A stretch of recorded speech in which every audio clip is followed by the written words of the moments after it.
Welcome, everyone, to our second Ask Me Anything podcast. And excited, Cindy, for us to have a good chat today about our topic, which is gut health and the impact of gut health on endo. And I'm excited for us to have yet another chat. And I think it's such a big and really important topic. So I think it's a nice thing to discuss today and share with people. Yeah, lovely. And so we've got a nice graphic, thanks to you, for us to share on this. And I think it's lovely for us to just have a bit of a visual as we start talking about the gut. Do you see that okay? Yep, no, that's great. Thank you. Good. So with gut health, I think it's nice to actually just define what is the gut. And then we can go into some of the components and also think about how your gut health is, and of course talking to everybody listening, how gut health is and all the sort of things that we can do to improve it. Sound good? Yep, and that sounds excellent. One of the interesting things that I initially learned about the gut is that it actually starts at the mouth. So if we think about what is the gut when we talk about it, often sometimes maybe we're talking about a specific part of it, but really the specific definition of the gut is that it starts at the mouth and starts with us chewing at the end, up into what our teeth are there for. And of course, once we've chewed it well enough, we swallow it down and it zips down our esophagus, and you can see the esophagus here in this lovely picture. And then it's about a 5-second journey, shall we say? Isn't that interesting? Because that's the end of the fun for us. And I think that's fascinating. Like I never considered before I noted from you that your mouth or the act of chewing and is where it starts in terms of digesting your food. So I thought that was it was a fascinating thing to learn when I did. Yeah, no. And so anyway, it zips down our esophagus and ends up in our stomach.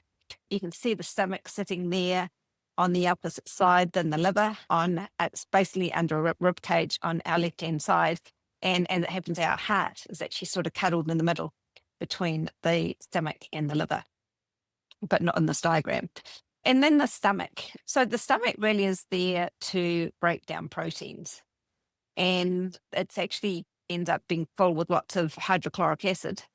And that hydrochloric acid is acidic enough to actually pull apart and break down proteins. So fats don't really do anything in the stomach, and neither do carbs. They just basically sit there waiting for the proteins to break down. So, and if basically at the end of the stomach, there is a valve, and that valve, as soon as we eat, says, "Hey, I need to close this valve and need to break down the proteins." And then the valve at the bottom will open up once the proteins have been broken down. And weirdly enough, actually, the stomach moves like a washing machine. Isn't it funny that we think about, if you think about it, we never see our heart moving. The only time we see hearts moving is those shows where I open somebody up and you see it, they're pumping away. It's the same with the stomach. It actually churns around like a washing machine, which is hard to imagine, but that is what happens to help break down that protein.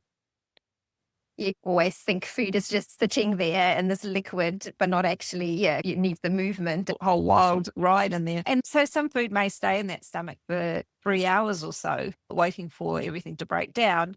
And then when it's broken down enough, there's a little message that happens to that valve at the end of the stomach saying, hey, digested food, time to start letting it out. And it lets it out at a rate of about 1 teaspoon every minute. Right. Really slow. So as I always say, it's interesting not to have to be in a hurry to eat anything, because it's not going anywhere in a hurry. So once we've got that food that now partially broken down with the stomach acid coming out, it moves into the small intestines. And so you can see this orange small intestine sitting here in the middle. It's called small because maybe it should be better known as the long intestines, but it's really a longer part. It can be up to sort of 7 meters long. And this is where all the magic happens. So you'll find that most food travels down most of the small intestines, and it's quite a busy project. So we end up with enzymes released into here from the pancreas. And also we end up with bile released from our gallbladder, which was made in the liver. And the bile breaks down emulsifies that, a little bit like detergent does in the kitchen, with getting fat off your plates. And the enzymes start breaking everything down. And so food has to be broken down all the way down into its real individual components in order for the body to digest it.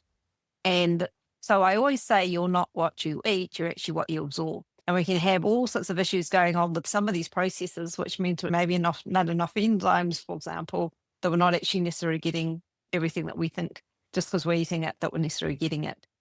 But if you, some really magic things about small intestines. Number one, if you went and spread it out flat, it would take up a double-sided tennis court. That is wow.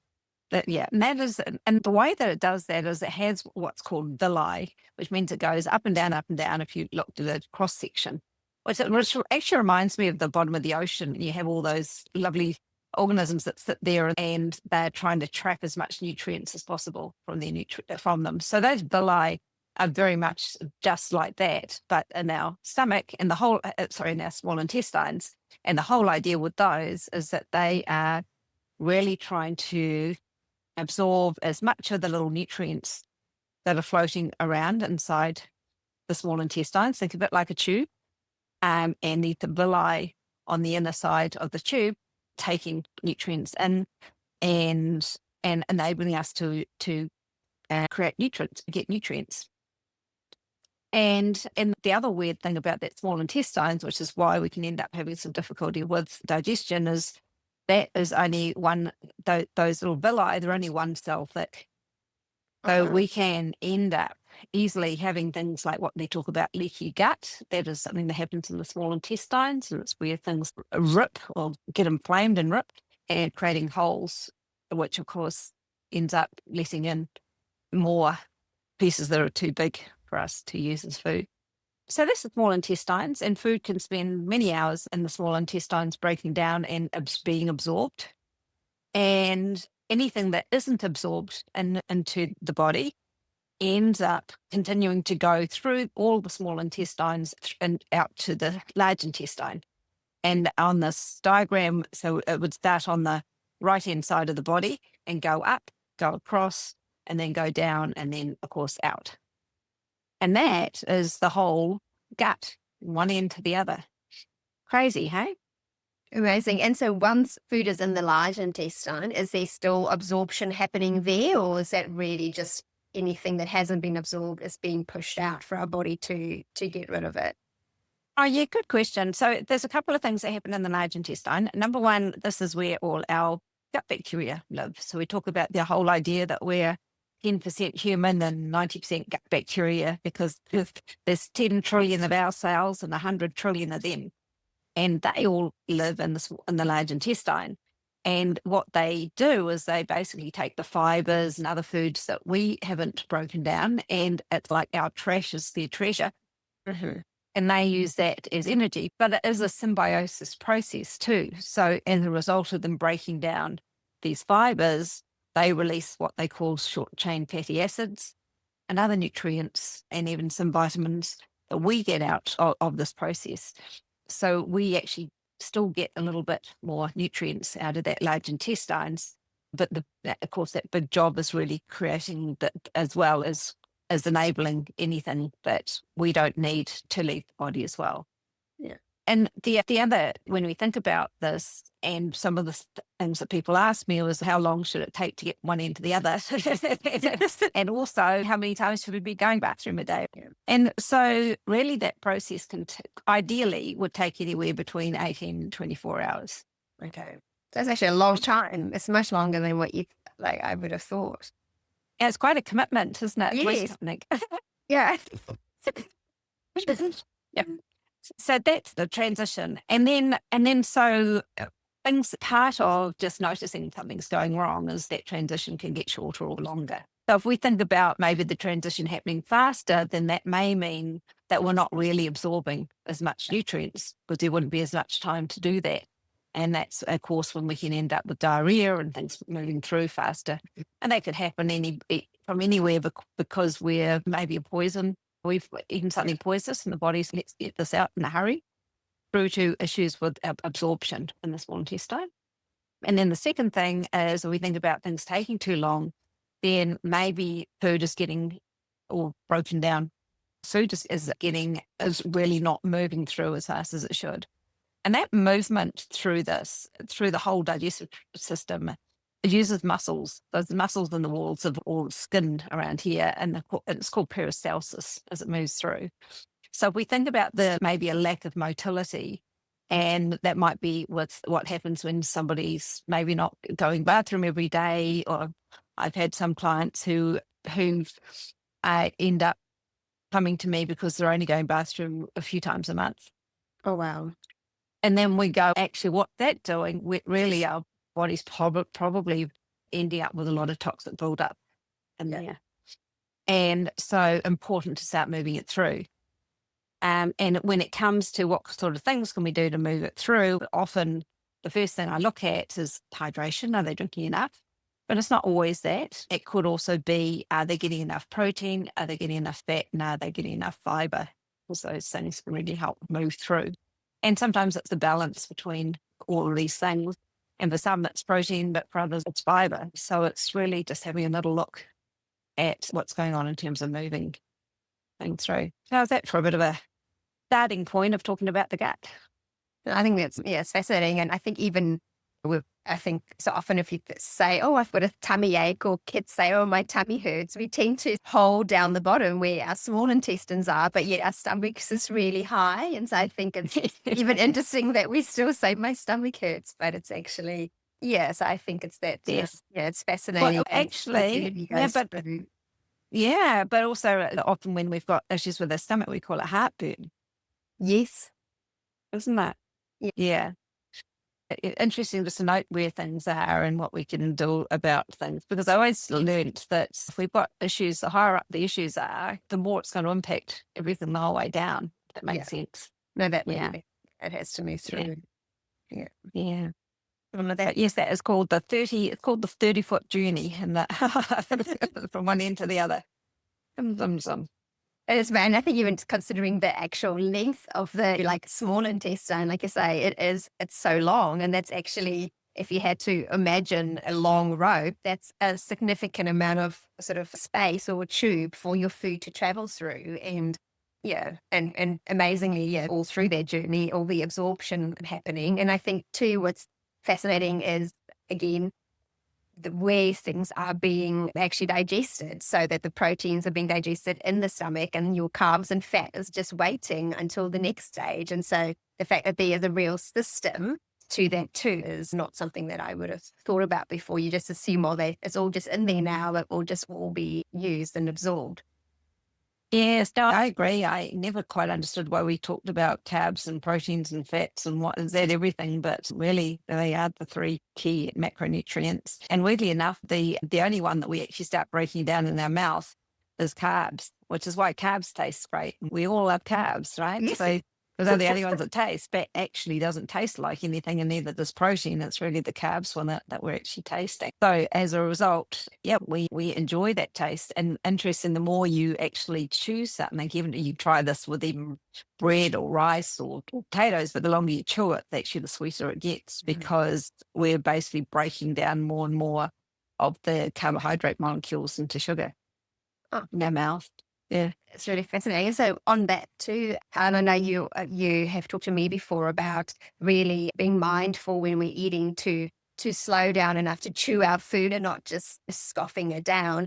And so would that be part of that process of only, I think, enjoying our food, but also we actually starting the digestive process in our mouths. And so if we're chewing food properly, it's smaller pieces that are going down for the body then to keep on breaking down and digesting. Would that be a good way to live?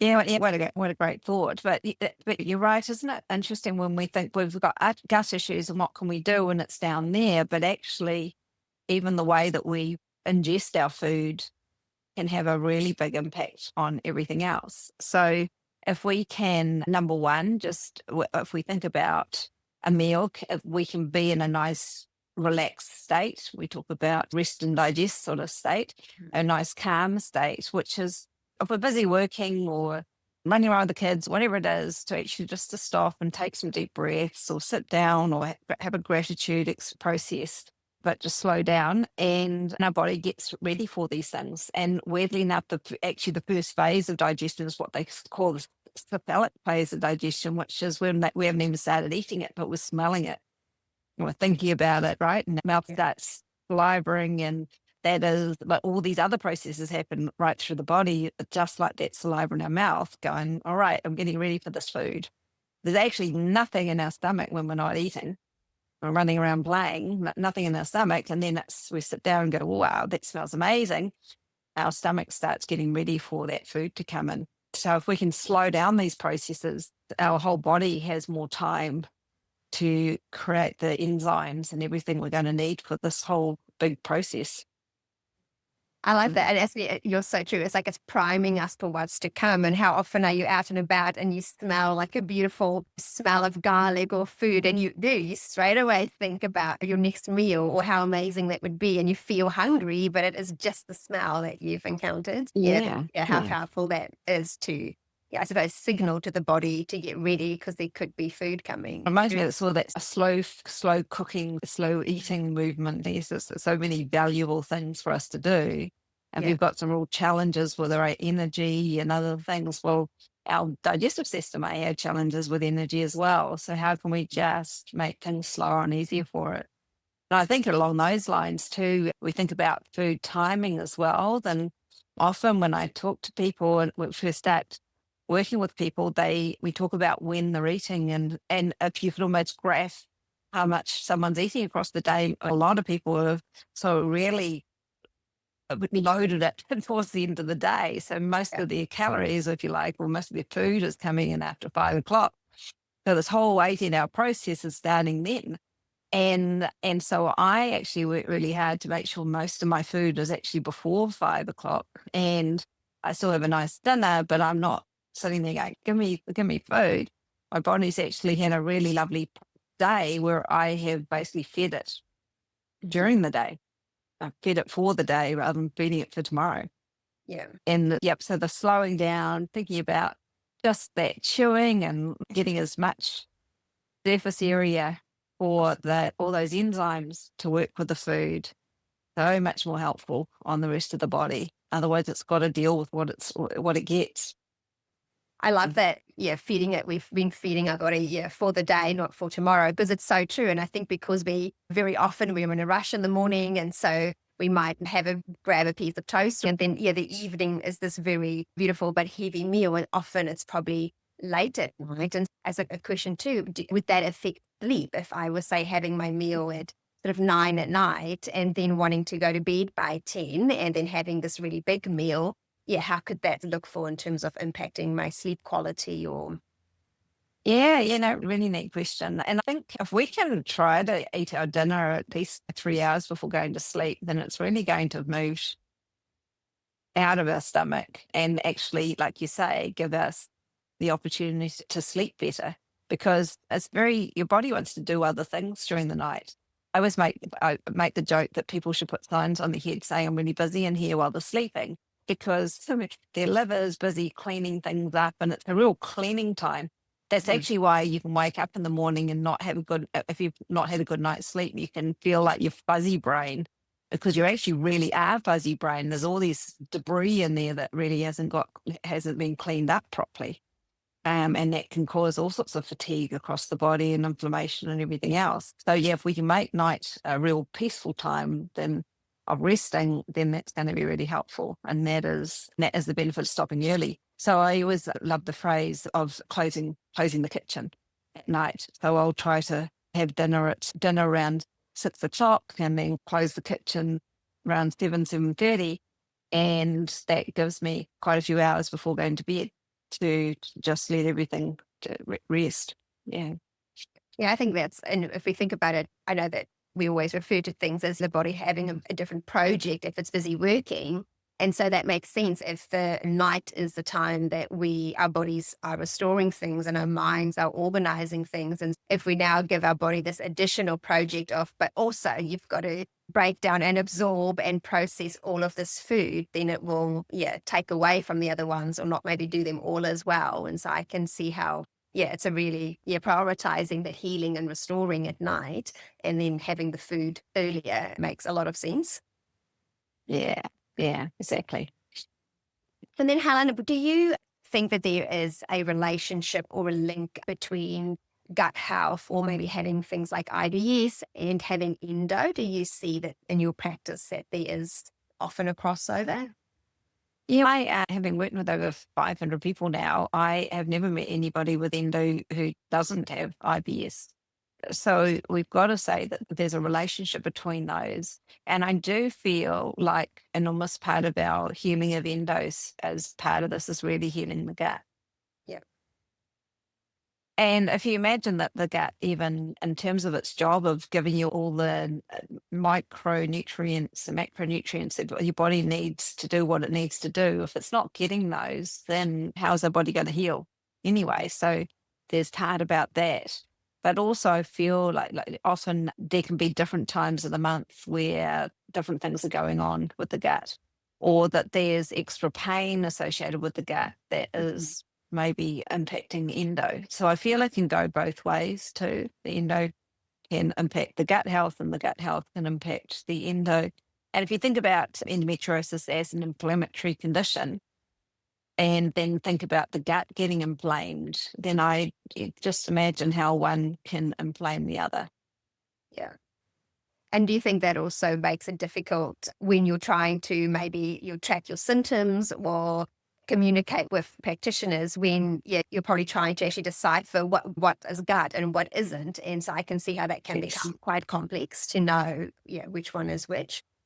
Yeah, yeah. And I feel like if we can really keep the gut moving, and so for example, a lot of clients will complain of constipation during their period or less flow, then us just really working on the basics of just keeping the gut moving and that colon emptying or the large intestine emptying, then that can actually end up with less flow.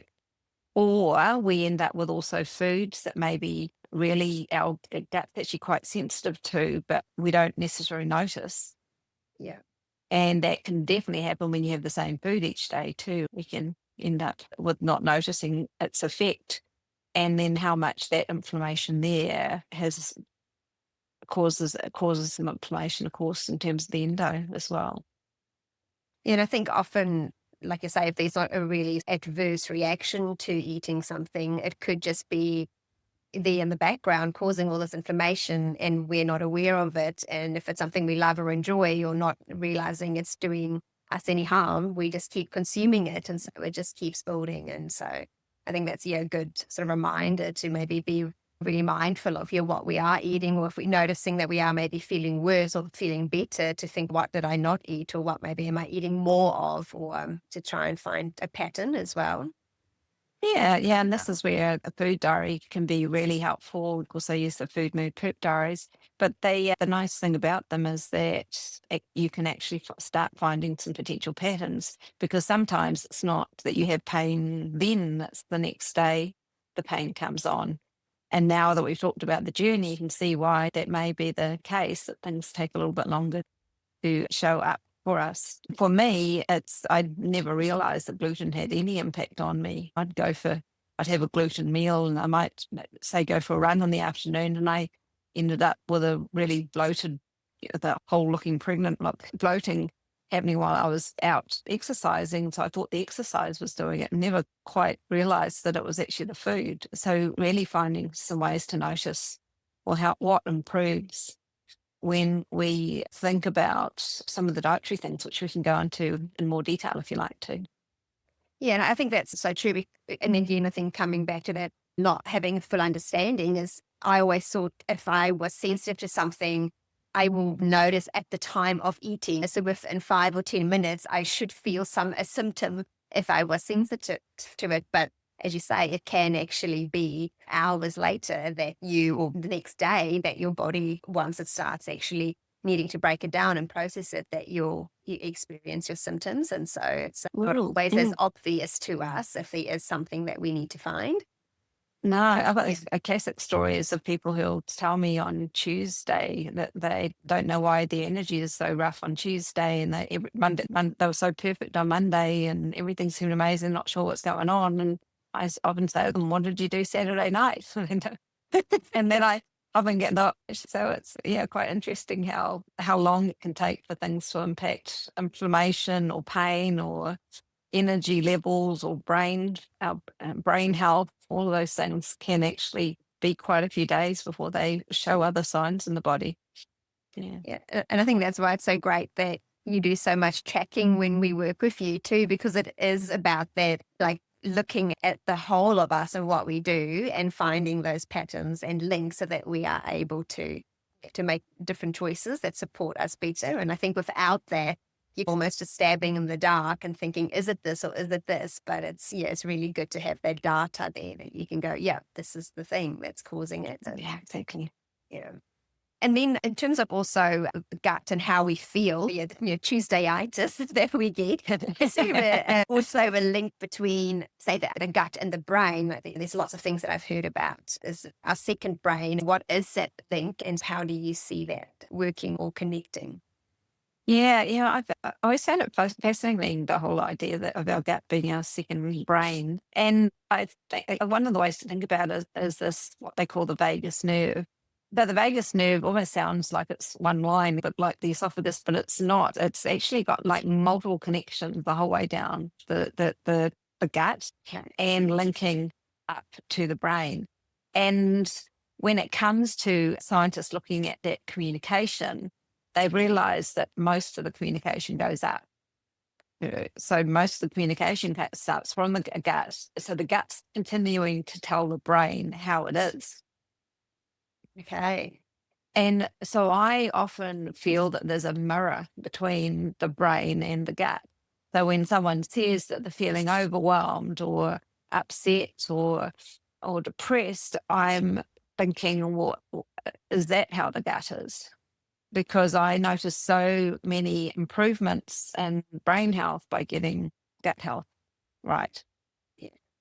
And actually, even just thinking back at times that maybe, and again, everybody is so different. Sometimes if people feel really stressed, they almost say, I've got a knot in my stomach, I can't eat. And then other people eat more than what they normally would because that's a response. And so I think even just that example of how how our feelings and our thoughts impact actually how we feel within our gut and how our eating pattern. So that makes so much sense and fascinating that it's, again, I would have assumed it's the brain controlling the gut, or it's that it Yeah, me too. head down, not Mm. actually gut up. But I think that reinforces again how important our guts are in terms of our overall health and that direct connection to our brain to be like, hey, this is what's going on. Or fascinating. So then in terms Yeah. of that, Yeah. Helen, and we mentioned food before, is there sort of anything that you think would be good for us to do regularly or to avoid that then improves not only our gut health, but then will have that flow-on effect of helping our brain health as well and our mood and just Yeah, I think I like when we think about food is start by thinking about what to put in terms of what can you add to your diet. So how, like, for example, how is your variety? How are you getting lots of colors? Are you getting lots of different types of food? Are you getting lots of whole foods? Always like the whole idea of saying that when you're at the supermarket, keeping to the outside of it, where all the whole foods are, and away from some of these processed foods, because it becomes quite a big process for the body to actually find any or get any nutrients out of a lot of overly processed foods. And it's not about being perfect, but it's about saying how across the day can I make sure that I'm making my own meals as much as possible, really having whole ingredients and really getting a nice balance between lots of good protein, lots of good fats, and lots of good fibers, which we've already talked about. It's probably going to help that large intestine as well and keep movement as well as feed us as well. So that, and some of the other things we can think about is foods like fermented foods. Fermented foods basically really support that microbiome as well, the gut bacteria, and can really create a lovely balance back up to the brain as well. And this is where I think if we can think about the timing of food and giving our body a regularity. It's interesting, it's a Ayurvedic principle that the most important, most valuable thing you can do for your health is go to bed at the same time, get up at the same time, and have your meals at the same time. And it seems, well, was that really that important? But it's amazing how much your body really loves a good routine. And that could be really part of a healing journey, is to let your body have that regularity and know that food's coming, if you like, and then just really work on the quality of the foods that are going in, and find nice ways to making food and a lovely part of your life. I really like that. The what can you add? Because I think so often, and I do this, is you almost, I don't know, you have your set go-to recipes and you just keep going to them and going to them. And I think it doesn't take much to maybe even just look at them and go, hey, what ingredient can I add to this? Or what can I change up just to, maybe give my body, some variety that it maybe isn't having at the moment. And it doesn't have to be in every meal or in everything, but I think it is just sometimes actually, getting out of the kind of pattern that we just fall into naturally.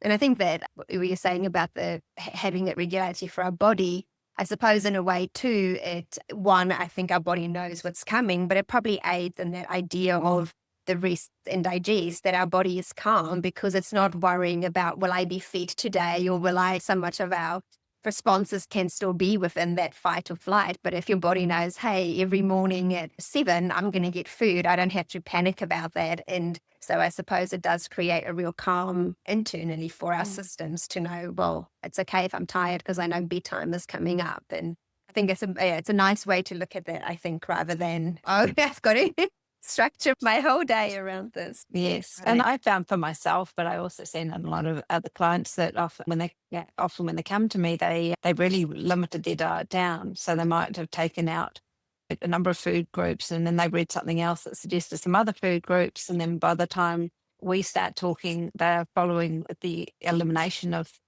3 different types of diets in order to find something that works. And then our variety really goes down, and there's a good chance we start becoming nutrient deficient because we may not be getting everything that you would just be lucky enough to get when you're having a little bit of everything all the time. So elimination diets are useful, but they're quite complicated to work out what works on them, and they really need a good process for them.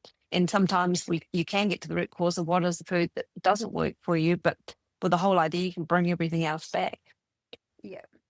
And I think also if we tie that into what we talked about with the process length in terms of digestion, if we are eliminating, but we're not necessarily seeing symptoms for hours later, it does add to that piece. And so I think, adding that variety. And I think often too, if you have experienced, I know for me, when I had IBS issues, and you almost not become scared, but you feel like, I'm going to just stick to what I know because these things don't hurt. And so I think you can sometimes kind of get yourself in that trap too, where you're not putting in all the variety because you're not quite sure. And so for me, I know that one's quite a learning to go, actually, well, I should try this, and I can try it in small amounts and see how I respond, and then gradually introduce it more. And that really opened up a whole bunch of foods to me, which one is yummy, but I think, I know that I'm giving my body different minerals and different nutrients that I might not have previously had if I kept to what I was doing. Yeah, we should have a whole sugar conversation about, because often when we get tired and the brain doesn't work, and when it's like, or the body's sore or the stomach's sore, and go, actually, if I just have some sugar, then I don't have to have much of it, and it'll give me some energy. But of course, that can actually be really inflammatory of the things that are of the digestive system, and of course, as well. And actually, if we'd had some beautiful protein, or we'd had a nice simple breakfast, it doesn't even have to be a lot. My little morning breakfast is a couple of tablespoons of yogurt and some collagen, and it's amazing how much that keeps me going for a couple of hours before I'm ready for my breakfast. But I've settled the blood sugars, and I've got a little bit of nutrients and some protein, and it's really calm start for the day. Yeah.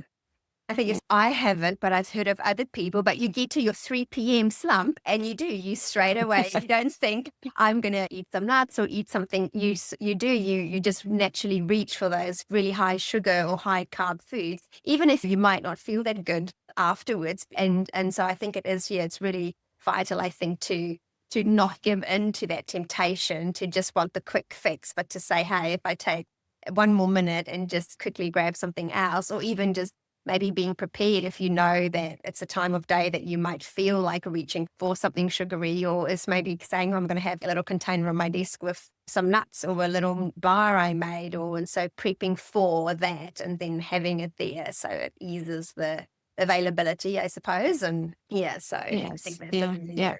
Yeah. Good.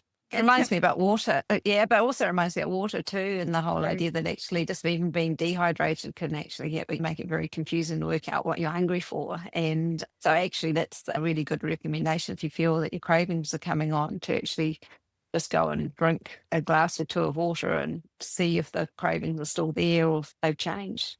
Yeah. That's actually a really good reminder that, sometimes we're actually thirsty, but it feels like we're hungry. And so we confuse those sort of signals sometimes. Yes, yeah, and I encourage people to try to drink a glass of water every hour for the first 10 hours they're awake. That's 2.5 liters of water, but way away from bedtime, which of course would have other implications. Yeah. And I think that's a good, I think, suggestion or rule of thumb to have if it is just, every hour and for that first part of the day. And then also, so I've heard or have read about the immune cells, our body's immune cells, that 70 or 80% of our body's immune cells are in the gut. So that just, I think for me, that was like a game changer fact, because I just thought this makes sense. Because I think before that, you often heard gut health is important and it's so critical and it's can be the root cause of so many things. And I think when I heard that stat, I was like, okay, that makes so much sense, because that is a huge amount of your immune cells to be in one place. And so I think what can we do? Yeah, I don't know, I suppose it makes it clear how important our gut health is and how making these little changes and really, I suppose, caring for our gut health can impact our overall well-being and our overall immune response or our immune system. Yeah, absolutely. Yeah, sorry for interrupting. Yeah. Oh no, I was just so Then I just thought, is there anything that I just wanted to share that I just felt that a really interesting fact when I learned that, and just something I would never have considered that it is even part of my. I think you often imagine, or I did, that my gut or my gut health is like an assistant here, and then my immune system is this whole other thing. But there's actually no connection, and maybe not even any communication. Like I didn't even consider them. I thought they were silos and operating in the body doing their own thing, but actually having them, so intertwined, I think for me was a really important thing to learn personally. Yeah, no, that's really great that you brought that up, actually. And so let's just talk about why on earth 70-80% of your immune system is sitting around your gut. And so the answer is, and that is around your small intestine. And the answer is that it's actually one of the most vulnerable parts of the body. So if you think about the skin as part of your immune defenses, and that's, of course, a protective layer. This is why if you get a cut, often you don't necessarily get an infection at the time. A day or two later, you may end up with an infection in that spot because things are getting in through the skin, and that's why it's often important to look after injuries. But then but yes, anything that we swallow and goes into our digestive system, our immune system has to filter through all of it and check that it's all safe, do something about it if it's not.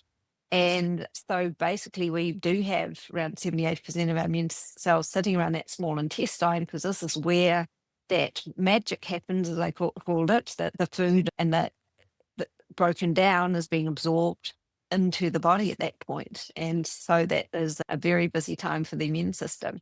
And of course, if our immune system is overwhelmed or worn out by fighting other things, then the gut is got that leaky gut and other permeability issues, then it can become quite a big project for the immune system to keep this going.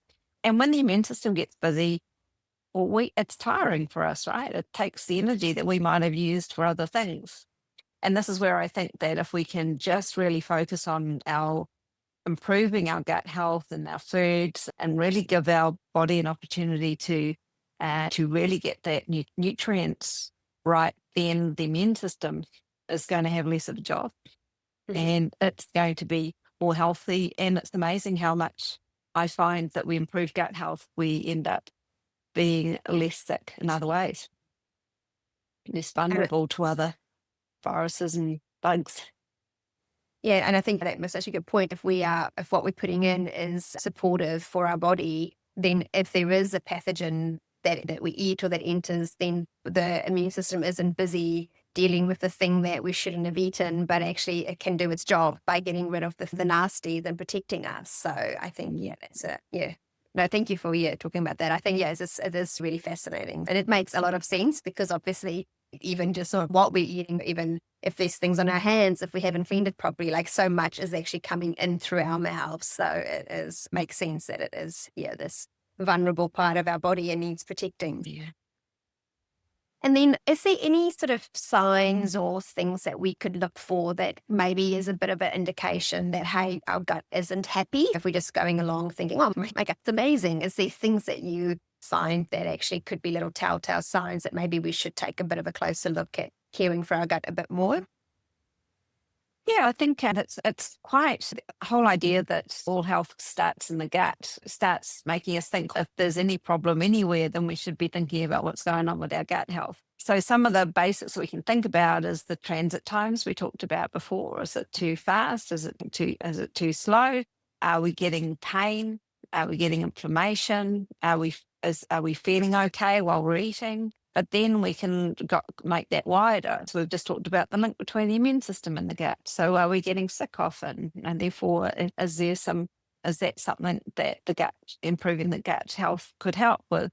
We can also think about our external skin, because really one way to think about the gut is that has got all of your internal skin, if you like, and versus external skin. So often signs in terms of anything from psoriasis to rashes to things on our outside skin is a bit of a mirror of what's going on in our inside skin, and how much we can improve skin by either improving our diet or improving our gut health, our energy as well, or how we're sleeping, and is that the foods we're eating or the timing of foods, how is all of that going?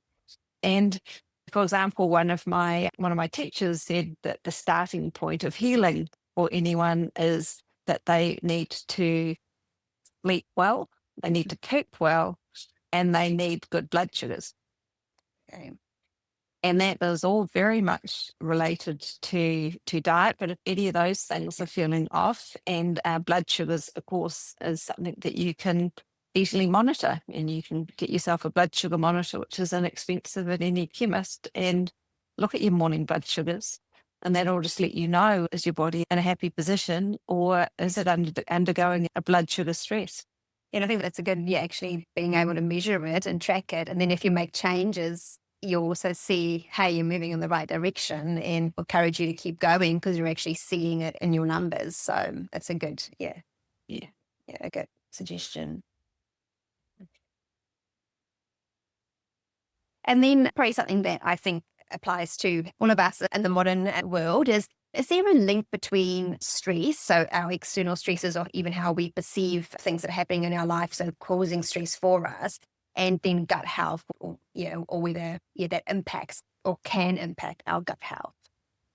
Yeah, one of the things I even put in my book as well is that the whole idea that there's actually 3 types of stresses that impact the body, and stress being the fundamental underneath behind any illness.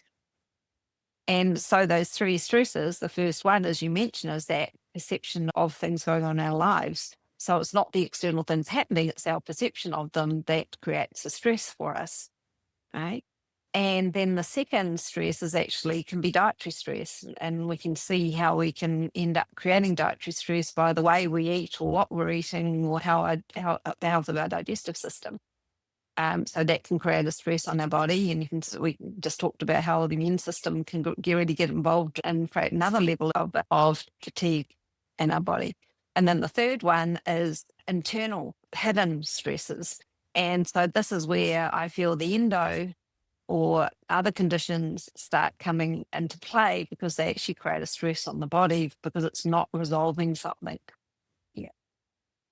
And when you think about those three stresses, the external stresses, the dietary stresses, and the internal hidden stresses, you can see that can become a whole roundabout. It keeps going and going because, of course, when we end up with internal hidden stresses, we can easily reach straight for the sugar, and we can certainly become stressed about that situation. And I think it's a lovely thing about finding ways to empower yourself, to look after yourself and find the things that actually really support you, can be such a big part, because it actually helps decrease your own stress. Yeah, so looking at building a resilience, I suppose one way could be self-care or practices that I think adds to our resilience rather than adding to the stress load that we are experiencing. Yeah, I feel like anything we can do that decreases stress in any of those capacities actually helps the whole event. And it doesn't almost matter where you start. So whether it's by breathing, or it's by meditation, or it's by prioritizing your sleep, or it's about changing some of the things happening in your day, or it's finding time to have your meals, and it's all these things just start snowballing and adding towards ending up with a lesser stress and more, and as a result, some more resilience. And I think also I always think about something you taught me about your circle of control and influence. And I think for us, we can say, okay, what are the things that are causing me stress that I can control or influence? And I think it will look different for everybody. And the idea of relaxation or just something that is supportive of us will be different for everyone too. But I think it is sometimes, you just said, taking a step back and going, these things are happening, or particularly the sort of perceived external stresses, and what can I do about them, or what can I shift and change? And I think it's that looking for our own way. For someone, it might be running. For me, that will cause more stress. Having a really gentle walk, or listening to something, or building a puzzle, that for me would be calming. And so I think it is allowing ourselves to explore what actually is supportive for us too as individuals.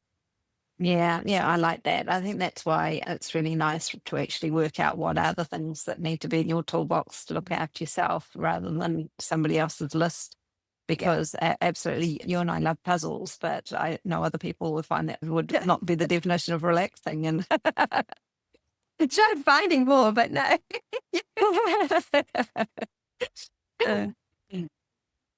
Yeah, it's so nice.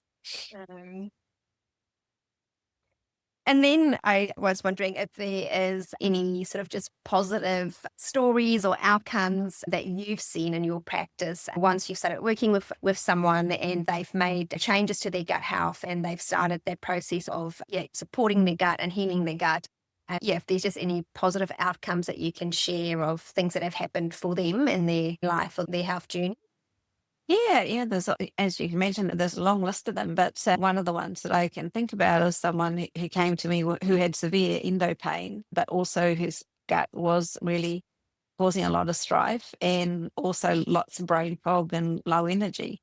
And it was amazing how just having a food diary and just working out what was going on and when the pain was happening. And we worked out a mix between not eating regularly and some of the foods having an inflammatory effect, but also pretty low on the protein. And so by changing up the diet, tracking things, she was able to most of her pain to disappear, and in a pretty short period of time. And she was able to naturally get pregnant, which was something that she was aiming for at the end of it. Never mind the brain fog, and of course the gut to all calm down as a result. And it's amazing how all of that just turns around to people just ending up with the immune system just seeming to be at that next level as well. Yeah, that's amazing. And I think that it's such a beautiful example of not only your quality of life increasing and not being in pain every day, but then having your body being in balance, and like how we looked at all the different systems, and then having this beautiful gift at the end to be pregnant, which is something that they wanted to happen. So that's a wonderful example. Thanks, Helen. Yeah, pleasure. This has been really real fun. great. It's been lovely explore of the gut and the body, and just really looking at how we can potentially make a huge impact to our lives by focusing on something that we do every day. Yeah. No, I think it is. And I think that that's the empowering piece. All of us eat every day. And so what can we do every day? We're making multiple choices in that direction. So it actually gives us a lot of control and power over how healthy our gut can be.